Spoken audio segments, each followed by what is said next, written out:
Nanso ɛna me sisi pa wɔ Brazil. Ɛboa no wɔ wɔn afa. Nipa no so ɛwɔ wɔn afa. Ɛno bi ne yɛ pɛsɛ ɛde ba da. Ɛna ɛdwuma so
Mintimi entrance abra minka sa japade we a waye no eho ajapade no aboa yie na minim se enche kura sa fulani akwankon ye ne akuafo akwankon no etu bitwa enne kura ya meka se kura no eto etwa pa enti nana adwuma na wabeye no ejina wanam ese ye emodi bombiara ye bebo ni abo se japade hu ban amna aboa Afram Prince ban ene Ghana ma nyina no ye bebo nana ye de wase emu akwa bedu. On behalf of the Ghana National Association of Cattle and all cattle farmers in Ghana, I wish to express our profound gratitude to your government for the initiative of the Ghana Cattle Ranching Committee with the objective of developing the cattle industry and to find a holistic solution to the perennial conflict between the cattle farmers and the crop farmers in the country. We sincerely appreciate this positive move by your government. Your Excellency, we are also impressed and its facilities, which is a clear indication of a right direction towards achieving the aimed objectives. We also thank the Ministers of Food and Agriculture and the National Security for the support rendered to the Ghana Cattle Ranching Committee. Your Excellency, we promise to support the mandate of the Ghana Cattle Ranching Committee and call on all cattle farmers in Ghana to welcome this golden idea so that we can together change the pieces into peace and development. Mekano asantimu amamuate se ebusumi ni ena omampani suma ame se memraha na mene fulani mpanimfo wo mo a moye adwuma wo ha a ye nkwada no a wo mo a emo ano wo mo de wo mabaha no emetrase ne edi mpese mu no ye hu eniema bi nkoso eno ntina ama adwuma no so esote na nhyehyɛ ye no mahu se eneme ba ye aye adwuma ene se emra me ba se me ne mpanimfo betrase na yedi nkuta ho no na emo a omo efia no omo nu ahanum kwa ahanum na so ba ye ma bete se ekosoro a eye drum pem miensa na je se dwuma no ambedi ye no mo somu ama eye adwuma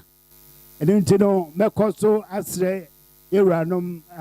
fulani fo a omo mo ano se a ye ba besi epebremu a no na ede anantie ba de ntokwa ba se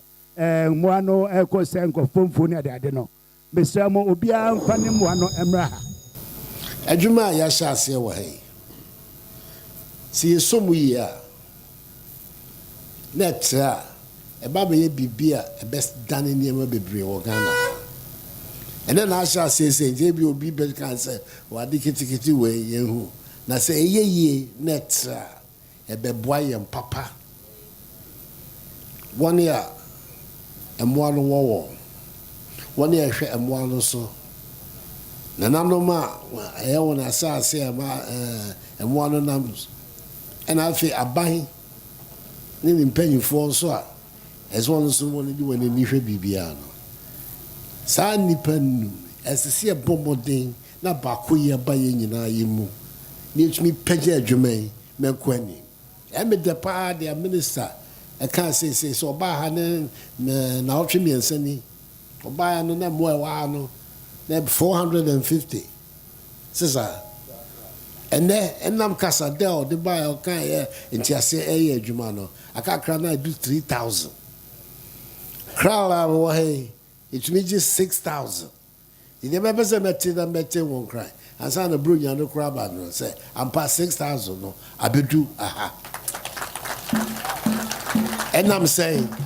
sɛ mo a mowɔ ha ɛmɔ asase mo boa ɛma biribiara ayɛ brɛw bɛnte aseɛ nso atumi ayɛ adwuma na mmoa no nso no yɛhwɛ wɔn nso yie a ɛno na bɛhyɛ wɔn ne aka no nkran sɛ ampa yɛde yɛ mmoa ba ha a biribiara bɛyɛ pɛpɛɛpɛ na ɛyɛ ne saa nso a na kyerɛ sɛ nneɛma a wɔhwehwɛ no a yɛka ho asɛm yi na ne yɛn nso nyɛ me den ɛkwan deɛ nyɛ wɔn a abɛka ho asɛm akyerɛ me mafa so ne maba yi mafa so ɛne maba yi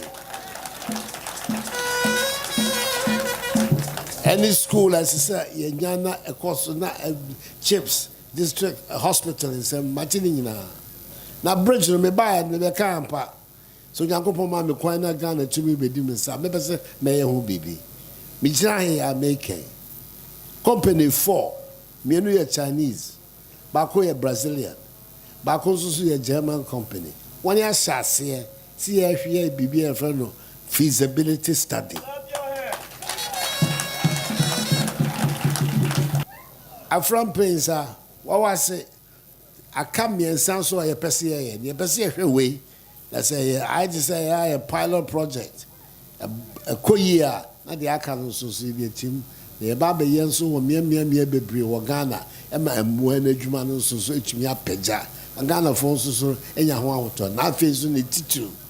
ntɔkwa ɛwɔ hɔ ɛwɔ Fulanifoɔ wɔn agyedi mmoa n'akyi ɛne kuroma no nso so ɛso atwa tia ɛma asomdwe a yɛhwehwɛ wɔ Ghana no aba.